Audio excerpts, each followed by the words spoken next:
Hello foodies, today's meal is cioppino. I'm starting out using, I'm cheating because I want this to be easy. So I'm using garlic butter mussels. Get the mussels that aren't plain but with a wine or garlic buttery sauce. Any brand will do. And the reason for that is that I actually use the broth in my cioppino. So you're going to steam the mussels until the shell's open. If there's one that doesn't open, then toss it because like they say that's not good.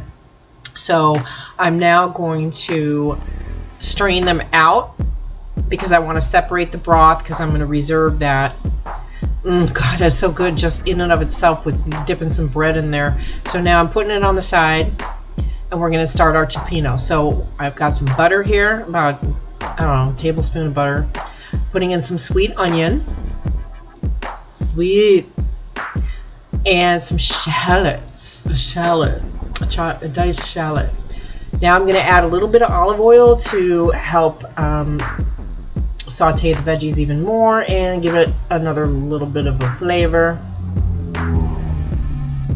And now I'm adding the garlic last. You always want to add garlic last because if it browns and starts to get crispy, it gets bitter and it can completely ruin your whole dish. So always saute your garlic last. I'm adding some salt and pepper to taste. Salt and pepper here. And mixing it all up, of course.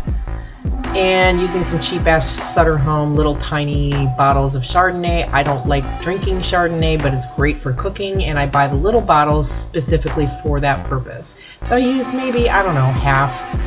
And so I'm deglazing the pot and getting up those little brown bits because those little brown bits taste good.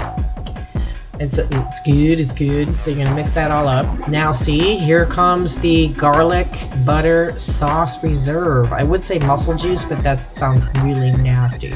But it's delicious, so I'm gonna mix that up in there. Now we have some fire roasted tomatoes. You can use just regular diced, it doesn't matter, but I like the fire roasted in here. It gives it a little added dimension. And a little can of tomato sauce. Any brand will do. This is generic, who cares?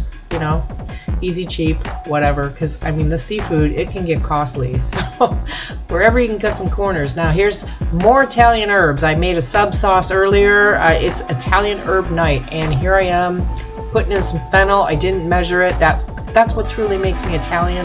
I don't even know what the measurement was on that. I just threw some in there. Now I'm adding 4 cups of water. You can use chicken broth, vegetable broth, seafood stock.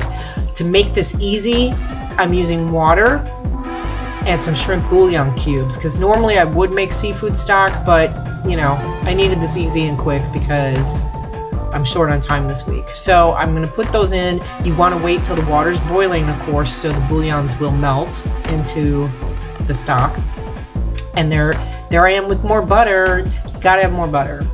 Adds a little depth and richness to the sauce, and of course seafood with butter. It's just a given.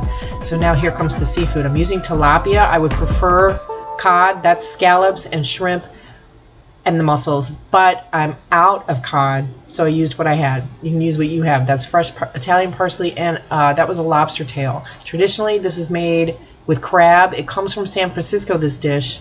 The Italian Americans there invented it. And that's sourdough bread. It's a must. That's the lobster tails extra.